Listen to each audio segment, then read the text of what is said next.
پہلا آمد کا اتوار ہوگا، یعنی کہ آمد کے موسم کا آغاز ہوگا، اور اسی کے ساتھ ہی نئی لتوریہ اس سال کا آغاز بھی ہو جائے گا۔ اور اس میں ہم آمد ثانی پر غور و خوض کر رہے ہیں۔ ابھی بھی اور پہلے اور دوسرے آمد کے اتوار میں بھی آمد ثانی، جو دوبارہ یسوع کی آمد ہے، جب وہ حساب کے لیے آئے گا، لوٹ کر آئے گا، اس پر غور و خوض کر رہے ہیں۔ تو اس لیے ساری تلاوتوں کا مزاج یہی ہے اور رہے گا آمد کے دوسرے اتوار تک، کہ آخرت کی بات کی جائے گی، حساب کی بات کی جائے گی، جو دیا گیا ہے اس کو واپس لینے کی بات کی جائے گی۔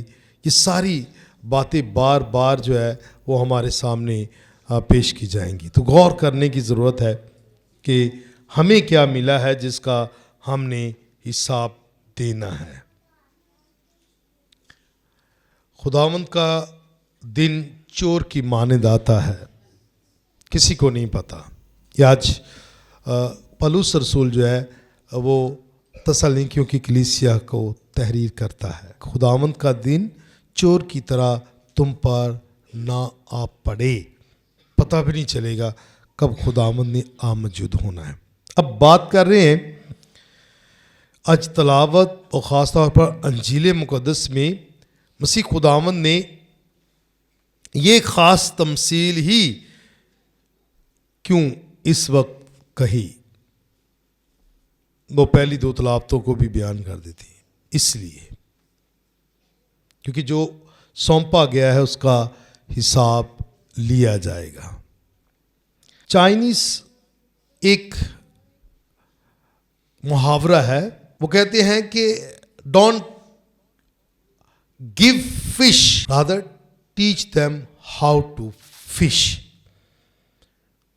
مطلب بچوں کو مچھلی نہ دو بلکہ ان کو مچھلی پکڑنا سکھاؤ۔ اور جو ماں باپ یا جو افراد اپنے بچوں کی اس طرح تربیت کرتے ہیں وہ ان کا بھی فخر بنتا ہے۔ اور یہ صرف دنیاوی دنیا کی بات نہیں، اگر میں آج یسوع کی تلاوت کو، یسوع کے آج کے پیغام کو دیکھتا ہوں تو یہ ابدی زندگی کے لیے بھی بہت ضروری ہے۔ تو زندگی جو ہے یہ ایک انمول تحفہ خدا نے دیا ہے۔ کنتار دیکھ سکتے ہیں، ہمیں یہ تحفہ خدا نے دیا ہے، اور کوئی بھی شخص اس دنیا میں بغیر مقصد کے نہیں آیا یا بغیر مقصد کے نہیں بھیجا گیا۔ ہر وہ شخص جو پیدا ہوا ہے اس کی زندگی کا کوئی نہ کوئی خدا نے الہی منصوبہ رکھا ہے، اسے چنا ہے، مخصوص کیا تھا کہ وہ اس کی گواہی دے سکے۔ تو مقصد تو ہے زندگی کا۔ بے معنی بے مقصد زندگی جو ہے وہ ہو ہی نہیں سکتی۔ تو زندگی جو ہے یہ بیش قیمتی تحفہ ہے، انمول تحفہ خدا نے ہمیں دیا۔ جیسے آج 5 کنتار ایک کو دیے گئے اور دوسرے کو 2 اور تیسرے کو جو ہے وہ اس طریقے سے اس نے تقسیم کر دیے، ایک دیا گیا۔ اب ہر کسی کو زندگی ملی ہے، اس کو اس نے بھرپوری کے ساتھ کیسے جیا ہے یہ آخر پہ اسی پہ انحصار کرتا ہے۔